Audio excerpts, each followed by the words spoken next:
So this is just a short video to help you tune your guitar using an electric tuner, and I'm going to explain how to use them. If you are wanting to help your child tune their guitar, or you're not quite sure yet how to use an electric tuner, you're going to understand that very soon. It's quite straightforward. So I'm using just a simple electric tuner here. Many models work in a similar way.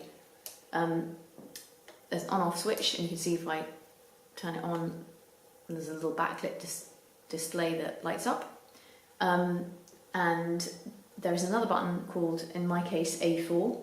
So typically your tuner will allow you to select a mode, and I'm going to explain what that is, and it's going to allow you to adjust what the pitch of what the kind of reference pitch is. So that's actually not that useful. There is a reason why that functionality exists, but if I click on this, you're going to see that it says 440 in the corner, and if I keep clicking, it'll go 441, 442, 443, 444, up to 450, and then it starts back at 430. So you always want your A to be 440. Sometimes this button can get nudged in your case, and you can feel like you just tuned your guitar, but it doesn't sound in tune with everyone else, and that's why. So that's just one thing to be aware of. The other thing, where you see that there's a C in the bottom corner of the tuner there, if I go back to the first button and I keep pressing, I get these other letters: G for guitar, B for bass, V for violin, U for ukulele, and then C for chromatic. So it might seem like G for guitar would be a good choice, but in fact, it's a bit like predictive text. When it's set to guitar, it's expecting to hear certain notes. And if your guitar's gone a little bit further out of tune than it's expecting, it might make the wrong deduction. So I actually recommend having it set on C for chromatic, because that just tells you what note it's hearing, and that's going to be more exact. So now, as to how the tuner actually works, you can see there's a little dial in the top of the screen, sort of a circular thing. And when you strike a note, this particular note's in tune, so you can see the letter name of the note, which is a D, flash up. The screen goes green, and you can see that there's a line, sort of like a cursor line, going to the middle of the dial, and it's lining up with a little mark. If I adjust that and I make it lower, now you can see that line is not in the middle anymore, it's gone to the left-hand side, and the pitch of the note has changed. And if I turn it back up, that line goes back to the centre, and we get our green display back. If I keep going and I go too far, now that you can hear the notes changing and going higher, and that little line is going off to the right. So most tuners will have some sort of colour change or some way of alerting to you that you got the right pitch like that. So I'm going to go from the lowest string to the highest string, going over each of the string names and showing you. So sometimes the tuner can struggle picking up the lowest string, and you have to hit it a few times. Here we can see we're pretty much in tune. Now it thinks it's an A. There we go, E. So thickest string, I'm going to call it the lowest because it's the lowest in pitch. But it's the one closest to the ceiling, is E. The next string is called A, so it's a fifth string, and you can see that A is flashing up.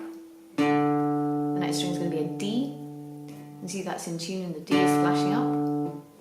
The next string is going to be a G, and the G is flashing up. I'll just show you the other thing to watch out for is to make sure that you're adjusting the tuning peg that's connected to the right string. Sometimes it's not obvious, or you can get the wrong one to begin with. So you can see again, if I unwind that a little bit, we hear the note change, and we see that line moving to the left. And if I adjust it upwards, I go back to my correct note, and then if I keep going past, now the line's gone past.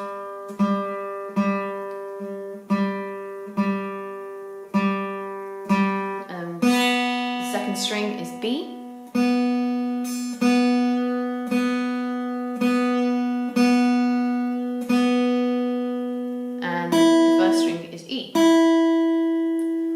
that's fine, my guitar's now in tune. If any of the strings are just a little bit out of tune, you'll still get the right note showing up on the screen. The cursor will just be a little bit to the right or to the left. If your guitar is very out of tune, the wrong note will show up.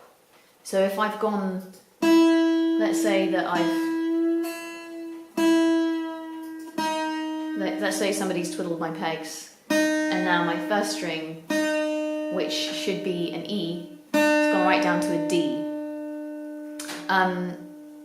That's really why you want to have it on chromatic, so that the tuner doesn't start making a mistake about which string you're on.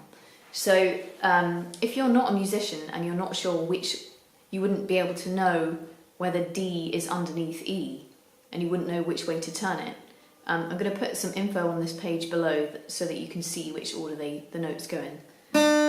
Essentially, here you can see if this was out of tune and it was D, and you knew that it needed to be an E, you'd just simply tighten it, and you'll see as we go to the next note, it's D, and there's a little hashtag. That is called, in musical terms, a sharp. And then it's gone green because it's an exact D sharp, and the tuner doesn't know which exact note you need. But it's still not the right note, so we need to keep going. And as we keep going, you can see it flicks and it changes to E. And as we keep adjusting it, now it's going to the middle of the cursor. And now we've got our first string is in tune. So the musical notes move like the alphabet. So B comes after A, C comes after B, D is higher than C, E is higher than D, F is higher than E, G is higher than F, A is higher than G, and then it starts again.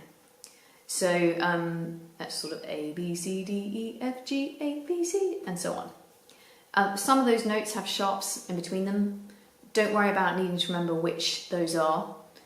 For the purposes of tuning the guitar, I'm going to write on this page underneath what the notes are that you're aiming for and what the ones right above or right below are, in case you've gone, the guitar's a little bit further out of tune and it's slipped down or up to the next note.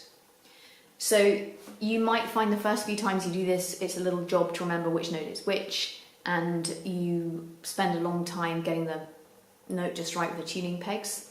You very quickly get used to how much pressure to apply.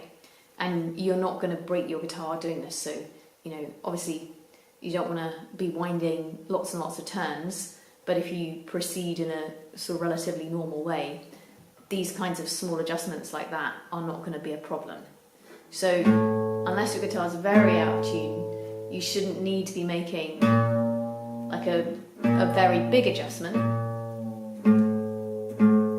but you won't break it by doing the type of any normal adjustment.